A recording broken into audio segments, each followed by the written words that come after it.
The UK has reported that this new variant transmits more easily, but there is no evidence so far that it's more likely to cause severe disease or mortality. WHO is working with scientists to understand how these generic changes affect how the virus behaves.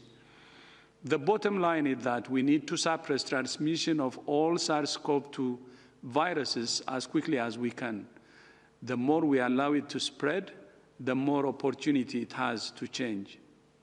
I cannot stress enough to all governments and all people how important it is to take the necessary precautions to limit transmission.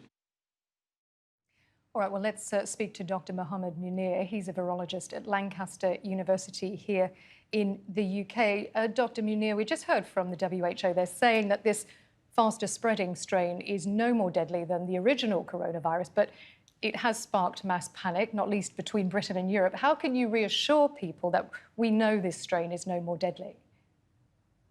Well, that's true. I mean, there is no evidence that the mutations that are reported within this new strain can cause severity of the disease more than the regular strain. But the problem is that if it is more transmissible, that means more people will be infected. And we know the higher the infection, higher the hospitalization, and then higher unfortunate fatality. So it would ultimately have impact onto the death toll into the human population. So that is really important ever before to stop the spread of this infection to the extent we can, so that the virus did not get the chance to spread as much as it would have the capability to do so.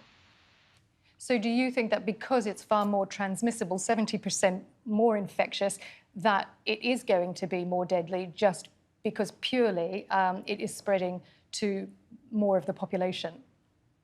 Yes, absolutely, Selena. This is what we have noticed, that when the infection rate increases, the hospitalization increases, and unfortunately, the deaths are directly proportional to the number of hospitalization.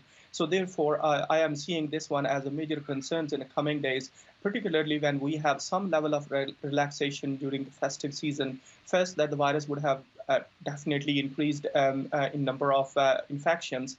And with this particular strain, if it is even more infectious, that means we will see a significant surge in number of cases. And particularly in UK, we have already seeing the evidences for this one.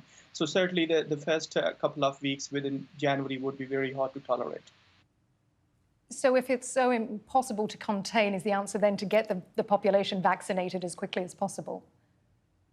Yes, absolutely. I think the only way probably moving forward safely is to get at least 70% of the population immunized, so that we establish the herd immunity. Because if we do so, that means that people, we can not only that we can protect people, but also would have some level of blockade on the transmission.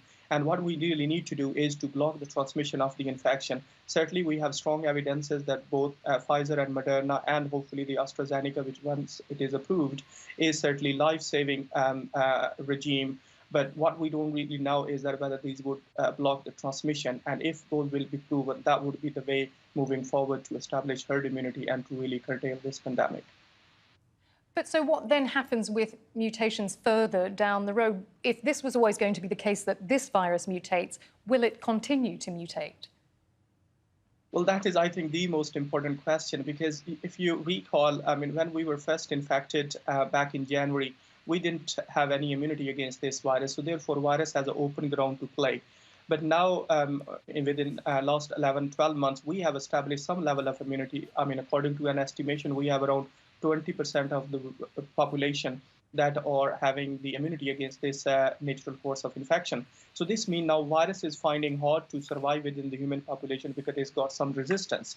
So therefore, virus will mutate and will mutate quite frequently. And specifically speaking about this strain, it acquired 23 mutation in total. Out of 23, 17 mutation occurred in a very short time. And that is really worrying for me as a virologist, that viruses don't accommodate that many mutations in a very short time. But once they find immunological pressure into the human population, they mutate quite frequently, and that can lead to something that is unusual within the infectious diseases. OK, Dr Munir, thanks so much. It's always so good to get your insight. Thanks for joining us.